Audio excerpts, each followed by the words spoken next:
It's the Worth Knowing live stream on my very own Substack, Worth Knowing with Matt Robeson, not to mention the Cliff's Edge channel on YouTube. We're on Facebook, Twitter, Twitch, LinkedIn, and today we're also live streaming to yet another destination on Substack, the Little Law School with Kim Whaley.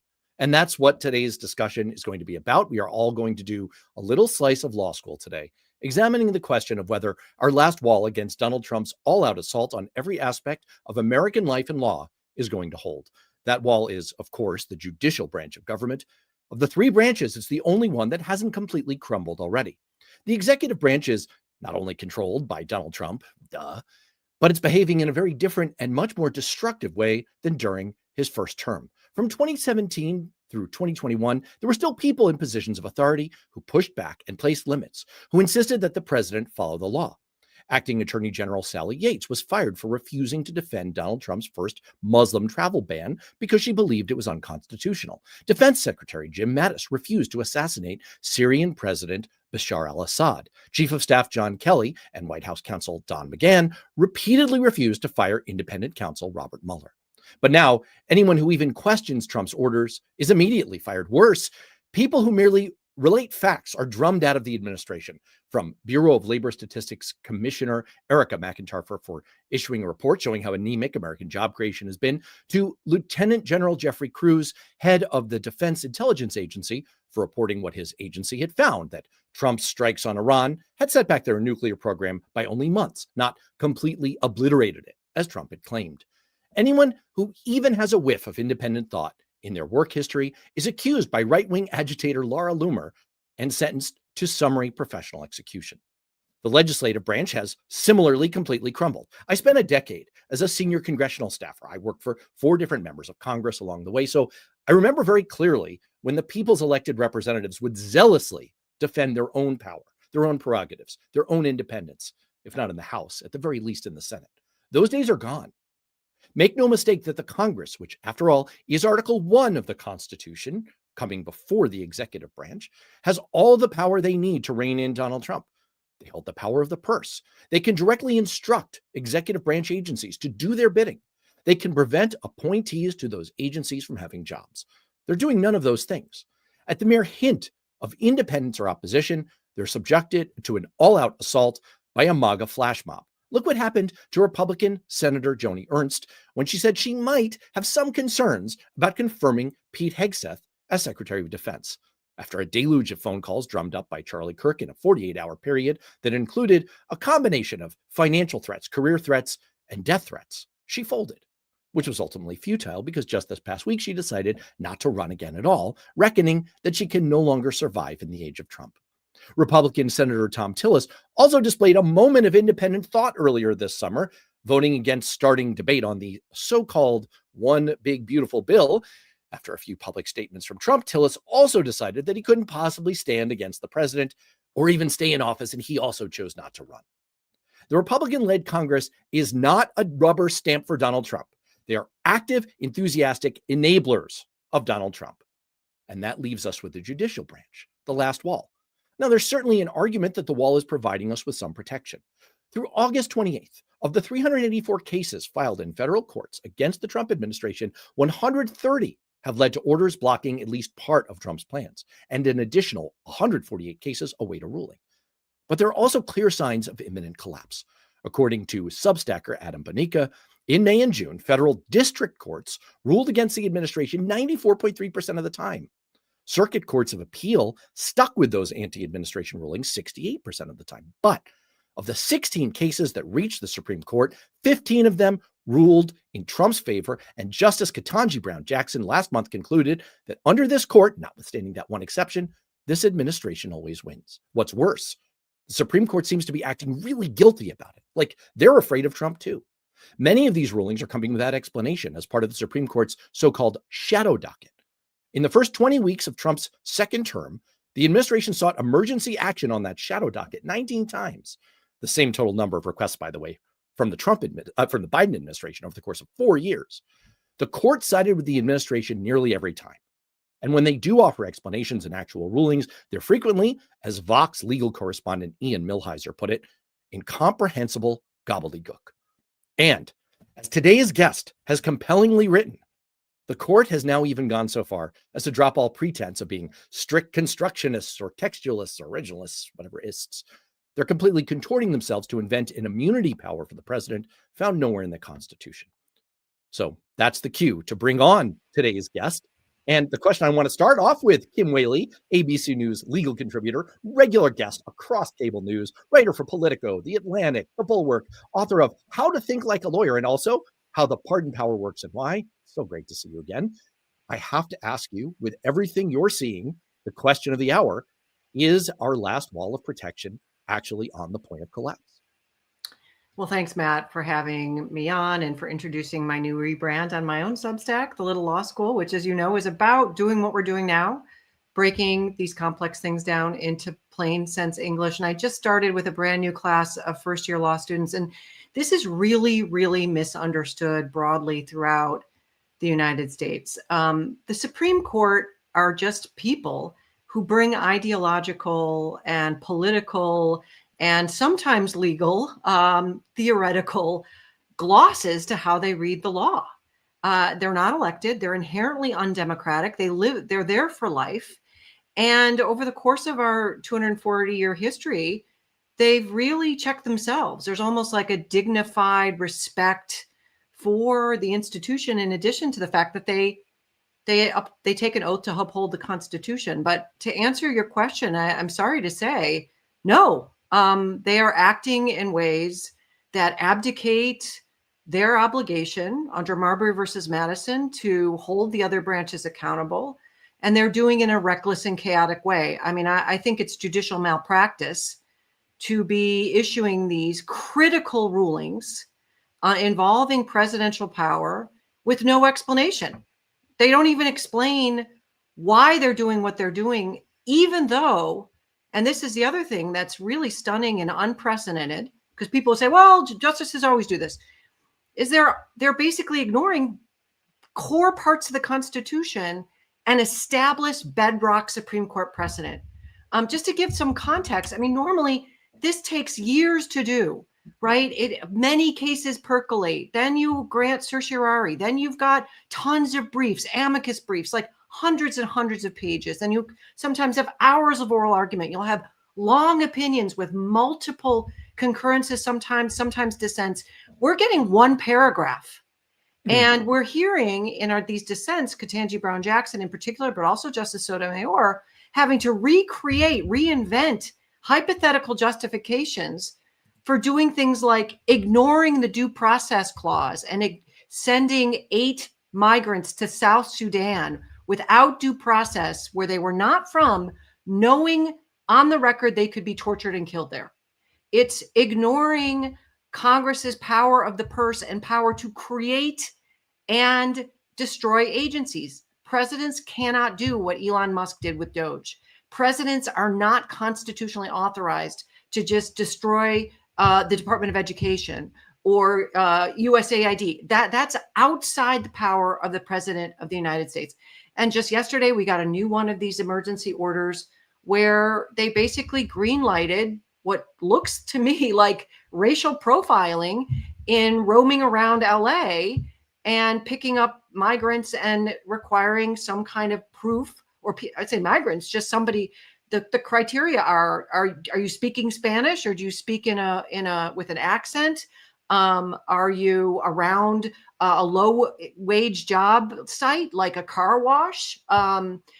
These are, and Justice Kavanaugh in his concurrence kind of acknowledged that this is a problematic practice, but they went ahead and did it anyway on this idea. Matt, you mentioned the immunity decision last summer. I mean, I really think this Supreme Court believes in an imperial president, a president with no guardrails, a president above the law. And that's how they are ruling time and time again. This is a major shift in the constitutional structure of the United States of America. It's creating a king in the White House, and it's being green-lighted by 6 justices on the U.S. Supreme Court. It could not be more serious and more dramatic, but it's so difficult to get people to comprehend what could possibly be happening, because there's such a normalcy bias that this court operates pursuant to law and facts. I want to do a few very quick things here. First of all, I want to thank everyone for being active as always in the chats, and I'm going to try to multitask, which I'm not great at, like any human being, and keep popping your comments up on the screen so that everyone who's watching this live or later on video can catch them as well. I want to give a shout out here to, I love these handles. I always love the handles. Dark Shabadoo. I'm sure I'm screwing that up. Sorry. But yes, Sheldon Whitehouse, former senator and multi-time former guest on this show, has been doing an admirable job of calling out the corruption of the Supreme Court. And I want to go back, Kim, since you've just done a rebrand of your own Substack from people who are familiar with it as Simple Politics. It is now the Little Law School. I don't know. I think you're selling yourself short. It's at least a medium-sized law school that you're operating here on Substack. Just let's bottom line this. I decided not to go to law school. I stuck with public policy school, which is maybe a mistake. Marbury versus Madison. You're saying that the cardinal sin of the Supreme Court is straying from the original kind of bedrock ruling of the Supreme Court that established the principle of judicial review, that they oversee, and as Justice Roberts memorably said in his confirmation, call balls and strikes on what is constitutional and what is not. And they're abdicating that fundamental responsibility. That's the first way in which the wall is crumbling. Yeah, I mean, their job, the reason they have life tenure and salary protection, they can't have their salaries lowered, they're there for life, is because the framers didn't want them to be worried about politics. So across the country, there are state Supreme Court judges and judges across, at lower levels that are elected. So if you know to keep your job, you need to rule a certain way, or you could get fired, you might make decisions based on politics and ideology and not law. And that's why we have a federal judiciary that's insulated from politics. The idea being they're not going to make policy. They're going to just sit, and a true conservative jurist means you do the bare minimum. You dip your toe in the water and make the tiniest ruling on the most minuscule level possible. You don't make sweeping constitutional pronouncements, because that's really for the elected branches that are accountable directly to the people. And in Marbury versus Madison in 1803, the first Supreme Court established its authority in that case to declare an act of Congress unconstitutional, and also to say that the president, the Secretary of State under the prior president or the current president had acted improperly. That is Thomas Jefferson. That wasn't the holding, but essentially the court did a shot across the bow and said, listen, we are, we're mom and dad, we're downstairs in the basement when you're having a party upstairs. And when you start violating the structure of our original, the roadmap of our Constitution, which is power in the people, not power in a king, where the power comes from God, the power's in the people. If you start departing and getting too greedy and too power hungry, we're going to hold you account. The problem is, Matt, this Supreme Court majority is greedy and power hungry. And they are really morphing the Constitution as we speak, which they're doing it under the guise of, quote, interpretation. That's what Marbury versus Madison established, right? What is an unreasonable search, right? We're seeing searches of people under the Fourth Amendment. What does unreasonable mean? We could have 100 people in a room. Everyone would have a different view, maybe, of what unreasonable is. Judges judge. And in this instance, this court is judging any ambiguity or even established law to say, oh no, Trump versus US, president's a king, the other branches aren't allowed to touch him. That's, in my mind, the bottom line of what's happening. And it's going to have, obviously it's having ripple effects for every single person in this country. And they're just going to compound until people start accepting that we're in a post-rule of law America and start thinking not about what the law says, but what to do about the fact that the law no longer functions, in part because the Supreme Court majority is dispensing it for one person and one person alone. That is a really powerful statement, that we are in a post-rule of law America. And I'm going to let that sit for a moment and kind of marinate in my brain. That has profound implications. I'm not sure I'm even ready to address them first. What I do want to address is, I love the way you show off the availability heuristic by reaching for a metaphor and arriving at the kids downstairs and the party upstairs, says the mother of 4 kids and 2 dogs. I very much identify with you there. I want to go right to the question that I teased in the title for today's live stream / episode, this idea that the Supreme Court is about to be tested. And I'm going to try this out as a proposition on my law professor here and see how it sits with you.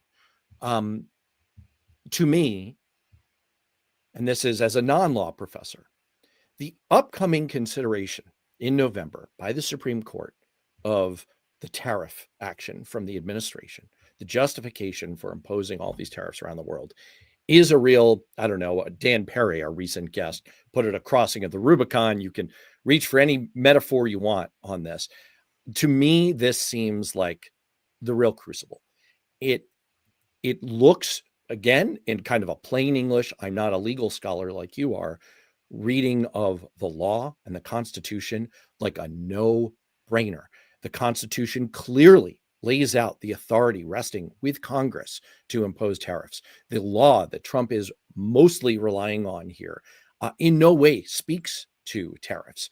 It speaks to emergency authority that has to do with regulation. There's really not even a nexus here. And ultimately, what this is really coming down to, the entire legal strategy of the administration seems to come to what was in Politico as the Chicken Little defense. Essentially, gee, it would be really, really hard and embarrassing for the president to have to claw this all back, having put so much behind it. That's a pain. We don't want to have to do it. We don't really care what the law says. What do you make of this? Because once we go down this road where already, you've kind of made a compelling case in your books that the Supreme Court has made up constitutional law kind of cut from whole cloth. But once we go down this road where they essentially buy the argument of, we don't want to inconvenience the president. He really is the king.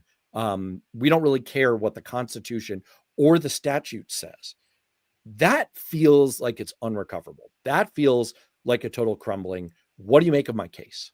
Well, I think we're beyond that, Matt. I mean, I think part of, and I can explain why, I think part of the reason the tariff case is getting attention is the same reason that the firing of Lisa Cook from the Federal Reserve Board is getting attention. And that is that those constitutional transgressions affect the economy and affect corporations and affect big business, people with a lot of money. Now, all of a sudden, it's not migrants being sent to Venezuela or El Salvador. It's affecting the bottom line. And I wrote a piece recently for The Hill. This anti-socialism mantra that's been going on for decades from the right. This president is, demanding from Intel and NVIDIA shares in these companies. This is a gobbling up of power by this presidency that is going to affect not just minority groups, not just women, but everyone. And that is, I think, potentially a path forward where the people that do control our elections, that is big donors, realize this is coming for their bottom line. But back to the point on the tariff power itself, one thing the Supreme Court, I think, could do here, which is what it's done before with Dobbs, for example, abortion rights, to say, well, this is really for the legislative branches. And with abortion rights, Justice Kavanaugh wrote a concurrence saying, listen, I know this might be hard for women. Go to the ballot box at the state level and vote for rights to control your own pregnancies. And I think the statute that you mentioned, now, the tariff power is in the Congress, but Congress has enacted these statutes that allow regulation of imports. And there's some ambiguity there. Arguably, it's just undefined. I agree with you. This shouldn't be hard, but the court can say, listen, Congress needs to clean that up. I'm not going to touch it. The bigger issue you mentioned, to me, the thread that's going through all of these things is this idea of emergency power.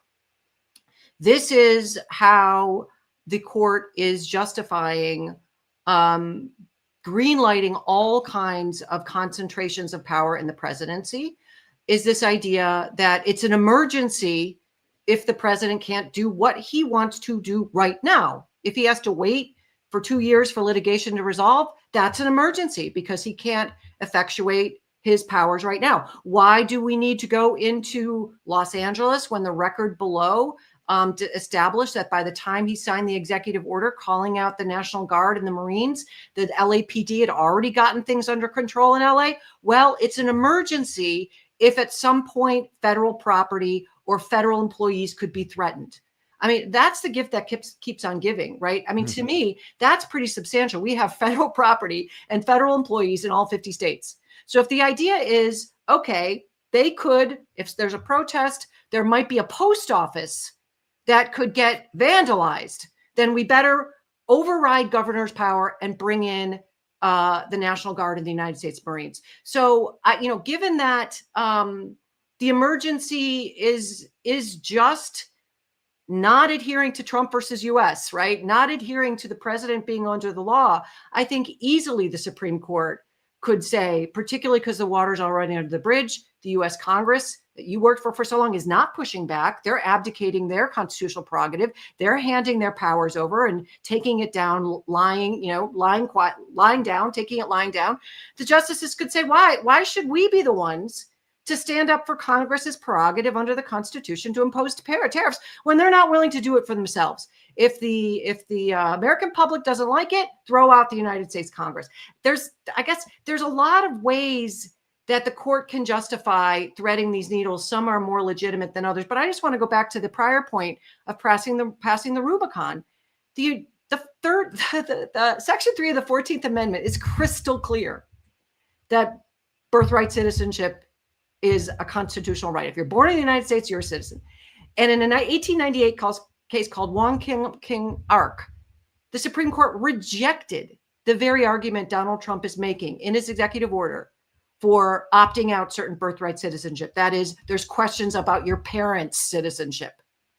This could not be more black letter established law. It should be a violation sanctioned to even bring this case. And the court let that order stand and did this detour on, universal injunctions without touching the fact that this is settled law. And by the way, the Constitution creates the U.S. Supreme Court.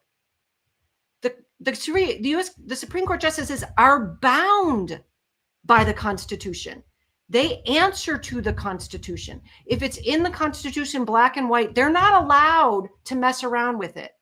And by allowing that executive order to stand to this day, that's so blatantly in contravention of the plain language and longstanding Supreme Court precedent, as 4 lower court judges held, to me, we're already past the Rubicon where there's any pretense that these justices are going to actually uphold with fidelity the Constitution. They're picking and choosing pieces of it, but they're not upholding it where they think it's inconvenient politically. So to read that back to you, your answer to the question at the top is the wall has crumbled. And to you, the sign is even playing footsie with the idea of eliminating birthright citizenship when it is such settled law and there's such a firm judicial record going all the way up the chain, affirming that to you was the signal even before we get to this tariff question. This is just first year law student 101. I mean, think of it as a pyramid. The Constitution's at the top. Congress passes statutes. That's kind of below it under the Article 3 power. Below that is the Supreme Court that interprets ambiguities in the Constitution and statutes. The Constitution is the boss of everyone below it, including the U.S. Supreme Court. And to put it another way, I mean, I know it sounds dramatic to say we're in a post-rule of law society, but what do I mean? We have rules and laws all the time. I'm going to get in my car after this and I'm going to drive to Baltimore to do a panel discussion about the Posse Comitatus Act and the Insurrection Act, because people in Baltimore are worried about an invasion of Baltimore by the federal government. I'm going to run up against stop signs. I'm going to run up against speed limits. I'm going to run up against red lights.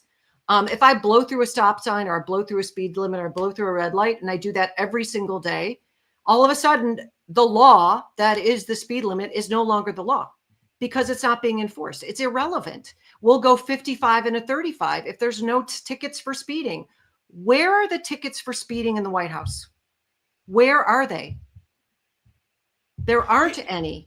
That's why I say it's a post-rule of law society. The rule of law will still be applied against regular people, voters, but it's a post-rule of law society when it comes to the most powerful office in the land, the one that controls the military, the one that controls federal law enforcement, the one that now seems to be controlling the federal budget, even though, or at least the appropriations, even though that's Congress's power. There are no tickets for speeding in the White House anymore, including at the United States Supreme Court. That puts us all at extraordinary risk for our personal liberties to be violated, not just migrants, all of us, because it comes down to the whims and predilections of Donald Trump. That's a monarchy, or worse. That's not a democratic republic where there are checks and balances that are functioning. At the risk of being accused of pumping hopium into our veins, I want to make a case, and you evaluate it. You're the judge here. I'm elevating you. Congratulations. I'll get you a robe. You can decide whether I'm really overstretching it. I can squint a little bit and see the argument that I alluded to at the top, that, there are portions of the wall that are holding. And one of the features of our federal court system is that the Supreme Court takes a vanishingly small number of cases. Now, they've sort of managed to stretch that through the shadow docket, but most of the rulings that you see at the circuit level, at the appeals level, stand. They are mostly unappealed, and that's the final word on it. So let's stipulate that what you just said is obviously correct, that there are no rules of the road anymore for Trump. But there's still an awful lot of legal activity. And you wrote, for example, earlier this week, when it was still Simple Politics with Kim Willey, before the brand change, you wrote about the fact that Trump can't impose the death penalty in Washington, D.C., as he kind of offhandedly suggested, in order to be provocative. And beyond that, TV judge Jeanine Pirro, who actually has a position of authority now, can't do the thing that, apparently in the law one can do. She can't actually indict a ham sandwich. She can't actually make an indictment stick for someone throwing a sandwich at a federal officer. So it does seem like at the lower court level within the federal courts, there are still judges that are sticking with the law, and those rulings, simply by dint of the volume, those rulings are sticking. So there's still, I don't know, sandbags. There's some level of staying the breach. What do you make of that? That there's still some protection for us, some adherence to the law, even if the Supreme Court is a wholly owned subsidiary of Trump Incorporated. Well, we've also seen the Trump administration ignore lower court rulings, including deportations of migrants in violation of the Due Process Clause and other laws. So I think it's true. We have heroes across the country in robes. Oftentimes, I mean, these people are getting doxxed, they're getting threatened, they're getting impeached. This is a dangerous time to be a judge, and one that rules with fidelity to the Constitution and their oath of office. And for sure, and on my mind, the vast majority of them are doing the right thing. It hasn't, this kind of corruption or distortion of the law hasn't infiltrated itself down to the lower federal courts. But it is, it is at the highest court. And Donald Trump, when he doesn't like something, he files an emergency petition and gets what he wants. So the question is, if the lower federal court judges do something that he doesn't bother at some point going to the Supreme Court, will he just ignore it? I mean, or continue to do so? These lower federal judges don't have their own army. They don't have a mechanism for forcing compliance with the rule of law. And I would also say, we're on this continuum, Matt, and I don't disagree with you.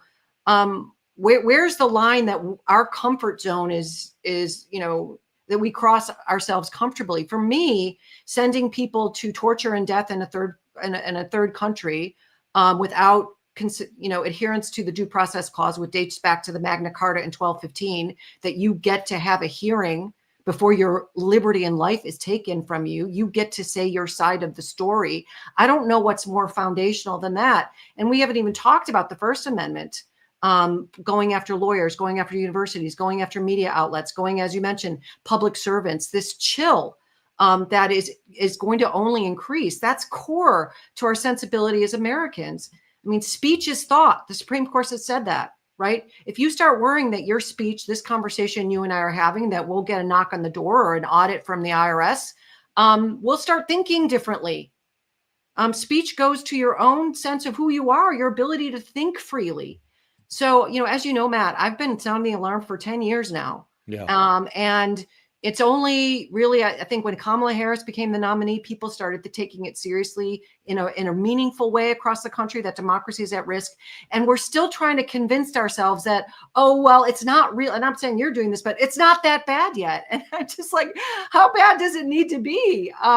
At some point, the stormtroopers aren't at the back door. They're in your kitchen. I'm going to grab my kids and my dog and run. But I don't want my dogs. I don't want to get to that point. I want to still put a barricade up. And by kind of downplaying it and saying, well, we haven't gotten to the point where we really need to worry, then we all get to just kick back and say it's too stressful, I don't want to think about it, and leave the rest of us in the arena to fight the fight. We need everybody. Historians and experts have said you need 3.5% of the population to push back every single day to turn a dying democracy back into a democracy, one that's headed forward towards authoritarianism. By my math, that's 11 to 12 million Americans every day. Protesting, showing up at the Capitol, boycotting, making it very clear in a loud voice, we are not going for this. You cannot continue to intrude on our systems of government, on our elected leaders.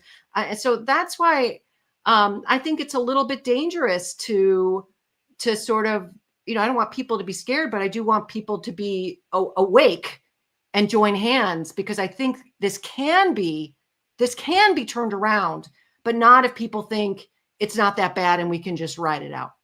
To build on that, what do you make of the argument from Norm Eisen, the former Obama White House attorney, in the pages of The Atlantic, that the lawfare, to borrow a right-wing MAGA phrase, you mean, wait, actually trying to hold the executive branch accountable to follow the Constitution? Yeah, lawfare.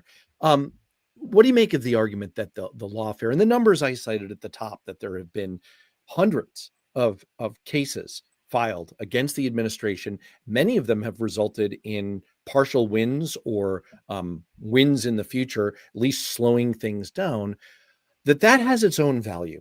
And his case is, you see in the polling people beginning to turn against the deportation actions of the administration, notwithstanding some of the wins they've had at the Supreme Court, turning against the tariffs. And that a part of what's driving that is the fact that people read headlines with rulings from federal judges saying, this is illegal. This is against the Constitution. You're not allowed to do this. Is that part of the value proposition here in fighting all of this out in the courts? 100%. I agree with Norm. I didn't read that column, but he's obviously a fierce fighter for democracy. He's been out front on a lot of fronts. And yeah, the litigation has to continue, and we should be supporting these federal judges. We should be educating ourselves. That's what we're doing. Understand for yourself when you read the opinion. Does this make sense to me? We have to, become our own best advocates and educate ourselves. I mean, people have to get out to vote in every single election. People should be running for office, even though it's becoming precarious, frankly, to do that. People need to continue to speak out on social media, speak out if you're comfortable. And if you can't do that, speak out within your families and your social structures, right? Or your jobs, where it's becoming increasingly fraught to say something that people think could somehow get you in trouble. Everybody needs to do something every day. Everyone needs to, put this front and center in their lives. I mean, as a parent, right? You can't only sometimes hold on to your 3-year-old's hand when you're crossing a busy street. You got to do it every single time. And, if you've got children under the voting age, they can't vote for themselves. They can't change this around. They're completely helpless. Just like that child crossing the street.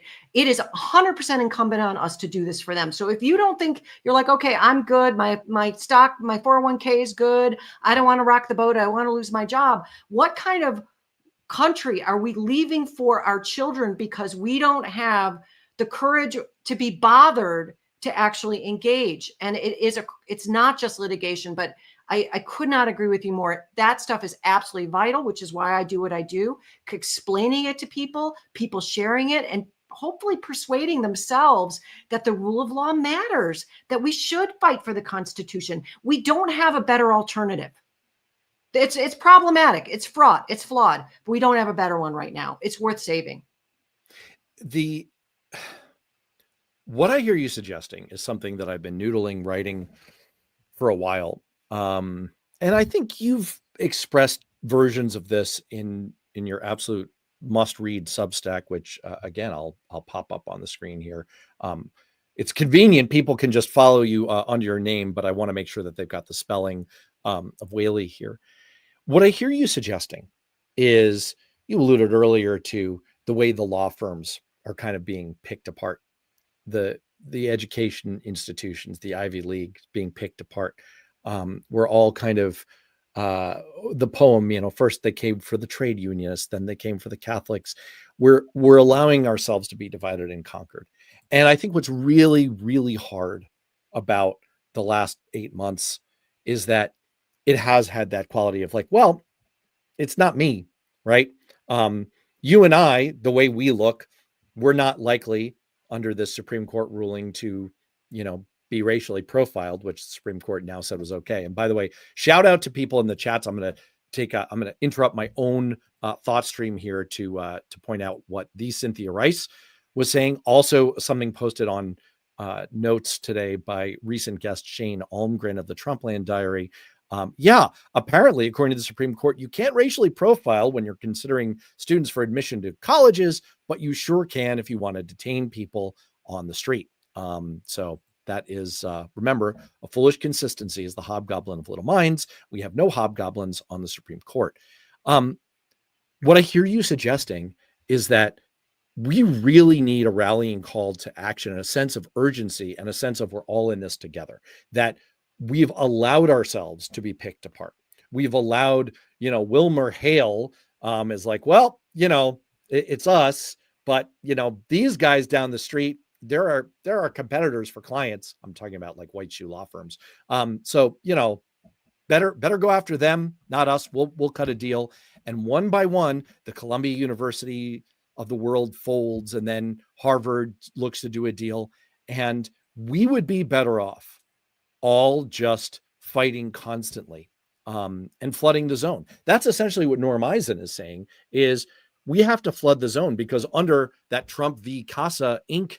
ruling, we don't have nationwide injunctions anymore. So we've got to fight everywhere, and we've got to do it in the courts, and we've got to do it in the media, and we've got to do it in our workplaces. Am I summarizing your argument correctly, or am I distorting it?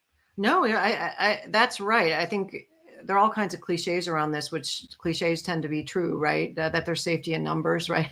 And that we're in it together, and all these things. It's going to take us looking through our differences to what our commonalities are and what are our core values. I talk about this in my book, How to Think Like a Lawyer, and why. I mean, lawyers, they have to think about policy. You've got to think about, why do we have this law? What purpose is it serving? And you have to understand that, you can have a trial or some kind of case and you can lose it, or you can lose part of it. Oftentimes there's compromise. You're not going to get everything you want all of the time, but I think we have to dig deep and identify for ourselves why do we have a constitution? What matters to us as individuals? And I would say some form of liberty. What is liberty? It's the freedom from arbitrary bullying by the government. Arbitrary, not based on law, not based on fact, picking winners and losers arbitrarily. And then that incites fear. And then we don't feel like we can speak. Our children don't have that freedom and that liberty. I mean, I think there's just people across the political spectrum can get around that. I don't take my guns, don't take my reproductive choice, right? It's a similar idea. The government puts zip ties on you and sticks you in a black van. That's an arrest until you can get a lawyer and disprove it and get yourself free. If I do that, that's a kidnapping. Government has so much power that we don't have, regular people don't have. It must be constrained. It must be constrained. And Madison said this in Federalist 51. If men were angels, we would not need a government. Ambition needs to be made to counteract ambition, because they understood it's human nature when you get power to amass it and abuse it. And that's why our system distills power into all different places. We have state governments, we have local governments, we have municipalities. We've got three branches at the federal level. We've got elections that happen, all different kinds. The idea is you break up the behemoth of a monarch into tiny little pieces, and it can't be concentrated all together. It's getting concentrated all together right now. And that's why we all have to come together, put that triangle upside down again and say, no, sorry, we are the bosses of our own government, and we're not going to put up with this. It can't just be a few people here and there, this federal judge, that federal judge, this media commentator, this member of Congress. That's not effective, and it's frankly not fair. I invoked the ruling, kind of doing away with nationwide injunctions earlier. That's one that stuck out in my mind. You're the legal scholar, not me. What rulings this year have really stuck out in your mind as part of this crumbling of the last wall protecting us from the Trump assault? Well, I mentioned there's a series of these emergency injunctions. And just to be clear, historically, they were only used if someone was about to go to the death chamber. That's an emergency, right? We're not going to look at the whole record and decide. We're just going to freeze the death penalty now so the guy's alive tomorrow, and then we'll figure out what to do about his case. We'll unpack it. The court is using that emergency power to ignore major constitutional questions, thorny issues, and just say the emergency is Donald Trump, based on the lower court injunction, can't do whatever he wants tomorrow. What does that mean? Firing thousands of federal employees, dismantling the Department of Education. One was crucial. There's like two of them involving DOJ, allowing DOJ, who aren't even federal employees, to basically mine our personal data through the Social Security Administration with no oversight. We don't even know what they're doing. Supreme Court let that happen. We don't even, when I say we don't know, there hasn't been any litigation to get documents, to talk to people. Wait, who are these people that have our personal data now? What are they doing with it? What's their legal justification basis for it? Are they using it to sell to our foreign enemy? Are they giving it to Peter Thiel? I mean, there are all kinds of statutes that protect this stuff. Anytime you go to a doctor's office, you got to sign all your HIPAA stuff. Like we have all these privacy protections in place. We are really exposed right now, Matt. We don't know what the heck happened to that stuff. In two cases, Supreme Court said, well, Donald Trump has to be able to be efficient with his government. He wants to I could go on and on, but it really all goes back to Trump versus US. And let me explain this. Last summer, the Supreme Court held presidents can commit crimes so long as they're doing it with the power of the presidency. As long as they're using the massive power of the military, the massive power of federal law enforcement, the massive power over the federal work apparatus. If they're using that stuff to commit the crimes, it's above the law. If that's now the metric, criminal activity using the power of the presidency cannot be checked by courts, cannot be checked by juries, cannot be checked by Congress. Why would civil stuff somehow be checked by Congress? Why would something that's less than a crime, reorganizing the federal workforce, deciding how to spend money? To me, that's like of a lesser level of significance than criminal activity. The court set the bar that criminal activity is above the law. So to me, it stands to reason, if you think of it logically, that presidential actions short of criminal activity are also above the law. They're encapsulated within that ruling that so long as you use your official powers, you can commit crimes. I think the rationale is so long as you use your official powers, you could do anything else you want to. And you pointed out the last time you were on this show, and this kind of went hand in hand with your book about the pardon power, which is a very important read for people. Yeah, I'm shilling. Okay, that's what I do. Is that it really is a 1-2 punch, like a clever knot, to quote Tinker Tailor Soldier Spy, where you have immunity from prosecution for any acts that can be cast under the penumbra of officialdom, right? And so that's essentially everything, right? I mean, as a congressional staffer, we used to have rules. You can't do fundraising, you can't do campaign activities as part of your official duties or using official congressional resources. So what did all the chiefs of staff do? We all took our cell phones, which were paid for by the congressional office. We stepped outside. There's like a whole collection of us. We'd all be like waving to each other, a few people smoking, and we'd all be out there raising money, because see, we stepped outside, so it's okay.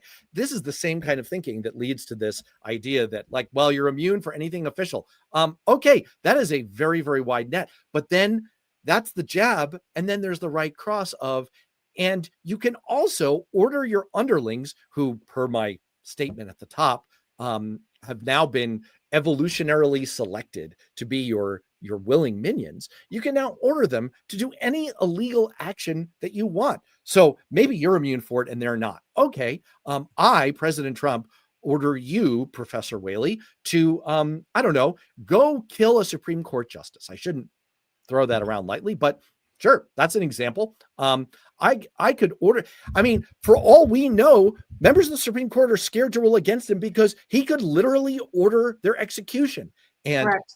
he is immune from prosecution, and the assassin could be pardoned. That was the point of your book. And it is this clever little knot of legality that is absolutely terrifying. It's absolute. And you have a deranged maniac wielding this power, and people, I don't think, fully realized that they were granting this untrammeled power when they elected him, and that he's perfectly willing to abuse it. I mean, right now, tell me if I'm wrong. If the Supreme Court rules against Donald Trump on tariffs, he could call up, I don't know, Kash Patel and say, send your best agent to take out fill in the blank. I don't want to name names because that could get creepy. And that is everything I just laid out. That's officially immune, and he can issue a pardon to the assassin. Absolutely. I mean, Joe Biden could have done it before the election in November or before January 6, 2025, on the theory that it's best for the country not to put a would-be dictator in office. A lot of the law, based on what the Supreme Court did. I mean, the law, I think there's this misunderstanding about the law that these are rules that just enforce themselves and they're just there. It's like you're driving down the street and all of a sudden there's a giant fence and you can't put your car through the fence. I mean, Donald Trump is really good at finding the gray areas and just exploiting them and knowing no one's going to push back. I go back to my point again, because I know some people say, and I get on C-SPAN and stuff, and callers from the various political lines will say, you're politically this or you're politically that. Use your own logical mind and ask yourself, what is stopping? Think of the worst possible thing that Donald Trump could do. What is stopping him from doing that? What is disincentivizing him in this moment? Because he thinks there will be pushback.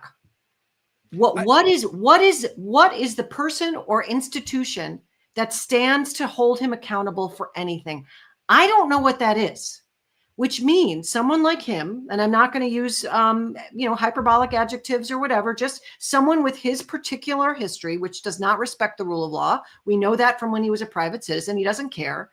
He will violate them all.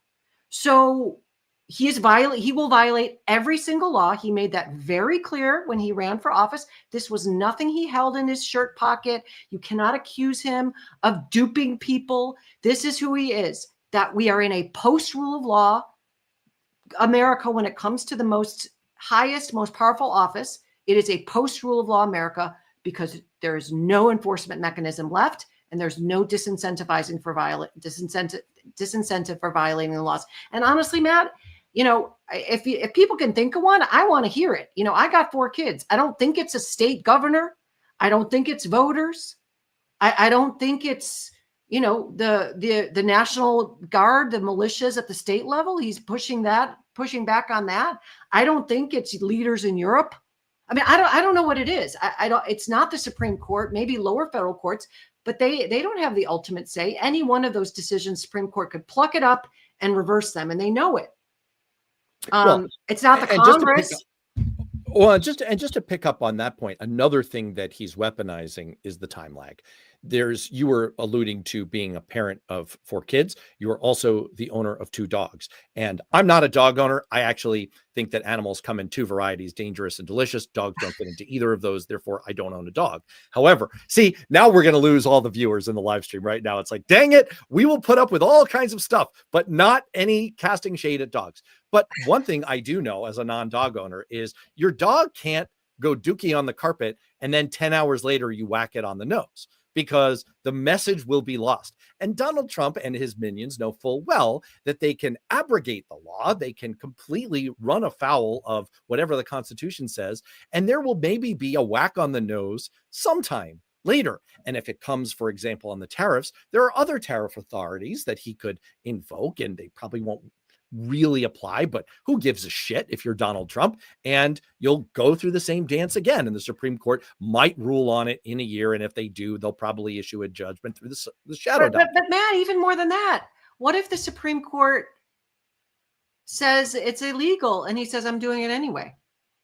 I mean, the court basically said that early on this year. That's the Andrew Jackson frightening scenario. Yeah, when it comes to due process, though, the court said in the Alien Enemies Act case, one of the first rulings that it issued since January 20th, that there are due process protections for migrants. He ignored it, and then they turned around and greenlighted him sending migrants to South Sudan without due process protections. He's already done that, right? He threatened to do it with the census in the first administration, and Chief Justice Roberts penned the opinion saying, no, you cannot change the Constitution. It says people, not citizens, are counted for the census. And he got a lot of political pushback for that. So it's not, the Supreme Court, I think, by siding with Trump, they're also shoring up their own legitimacy.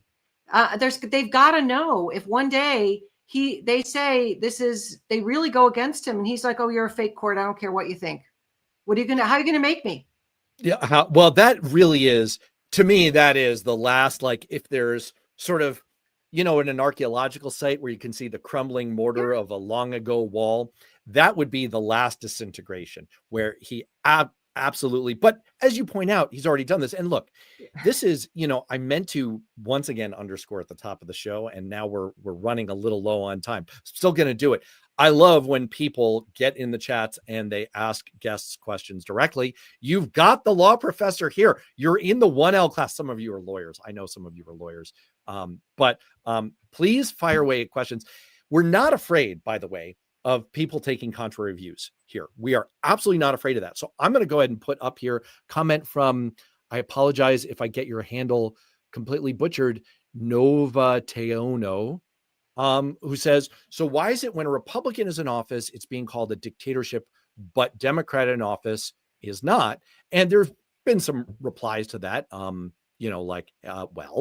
for example, President Biden did not abuse his powers. Trump does. But the most important point to me, I agree with that. The most important point is the one you just raised, which is President Biden abided by the law. Every president before Donald Trump basically did that. And also I would answer, we have Trump versus US now. That is a completely different world. The Supreme Court amended the United States Constitution, Article 2, to give presidents powers to commit crimes with no accountability. There could be a Democrat in the future that does it too. That is brand new. That was not the case in May of 2024, right? So Joe Biden lived under that new constitutional amendment essentially for just a few months. That we've never had that in our history of the country. That's the difference. I mean, I agree with the sentiment behind the comment that you can have Democrats, independents, Republicans, Smurfs. I mean, all people have an instinct to abuse power. It's not just Republicans or not just Democrats. I'm sensing a pro-Gargamel agenda from you. The Constitution says nothing about Democrats and Republicans. Again, the framers said, if men were angels, we would not need government. Because men are not angels, we need government. The point is, right now, government is not functioning anymore. So men are not being angels. They're acting according to their lesser angels, their devils, their demons. It's about the structure, not necessarily the person. I think it's a little off, just a little short-sighted to make this all about Donald Trump. It's about the Constitution itself as a protector of individual rights against a bully, no matter who they are, where they come from. That's the key to me. And and just to build on that and to speak to Nova Teano on this, I think I'm really glad you made this comment. I really am, because this is the conversation that America needs to have if we're ever going to get anywhere, right? Because there are Americans, our fellow Americans out there, who share your view and perhaps the underlying perception that both sides do it. And our job, those of us who don't see things that way, is to hear you, to understand where you're coming from, share our view and our reasoning why, and hopefully persuade you. That's how democracy is supposed to work. So I have no fear of you raising that kind of dissenting opinion of this. And I would just say that, to me, the connection point to people who may share that point of view, who may share that concern. Maybe this is Biden did it, Trump did it, Democrats run afoul of the law, Republicans run afoul of the law, is where Trump has gone way too far and should be making conservatives nervous, constitutional conservatives nervous, is the way he's depriving people of individual liberty, the way the racial profiling, the illegal search and seizure. You wrote on your Substack on the Little Law School with Kim Whaley. I'm going to quote you back to you, I hope. U.S. Magistrate Judge Zia M. Faruqi also recently dismissed what she described as the most illegal search I've ever seen in my life. The DOJ had brought a weapons charge against a black man who was arrested at a grocery store. The judge said the man was likely singled out by Trump's cronies for simply having a heavy-looking crossbody bag. Judge Faruqi said, "I'm absolutely flabbergasted at what has happened. A high school student would know this was an illegal search." I think what connects us, those of us who are conservatives, those of us who are on the right, those of us who are in the center, those of us who are on the left, is we should revere our protections under the Constitution for our individual liberties, from being deprived of our individual liberties, illegal searches and seizures, being detained, being questioned by the police because we look a certain way, being renditioned off to foreign gulags when courts have said, you will not do that. That's something that should be an affront to all of us. And I would argue Joe Biden never did any of those things. Donald Trump is, and perhaps we can all unite around that. All right. And I just want to add, the idea that it's not going to affect you, go to Europe, go to other parts of the world. I just got back from 5 months in Amsterdam. They're living in the wake of the Holocaust and the Second World War. This mission creep, the drip, drip, drip. It's like, it's not rights for me, but not for thee. It's like, if there's not rights for thee, eventually there's not rights for me either. That's why it matters. And that's why it's not political. And I also, I think it's the what you just read, the viewer, it's less even, I thought it was less a comment than a question. And I think honest questions, curiosity about understanding this better is welcome, no matter from every corner of the political spectrum. That's what we should all be doing, realizing we don't know everything. We need to educate ourselves. Education is power. That is why it is so useful to have a little law school that you can visit anytime you want. You don't have to enroll. You don't have to spend tens of thousands of dollars like your fancy law students. They're probably not fancy, and having interacted with some of them, they seem like delightful, brilliant young people. You can avail yourself of the Substack, the Little Law School with Kim Whaley, which I really want to urge people to do. Thanks, I love to go over time, but I'm not going to do it today because you are a very busy woman. You are due on a panel. So I will just say thank you to everyone in the chats. Hope you have enjoyed this. I hope it hasn't been too discouraging. We do try to look on the brighter side of things. I do think there are vestiges of wall left, but I hope people also take to heart Professor Whaley's invocation that we all need to stand together and stand up together, because they will be coming for you, even if you don't care about all the other people they're coming for. Thank you, especially to the people who have been offering curious and dissenting views, which we very much welcome.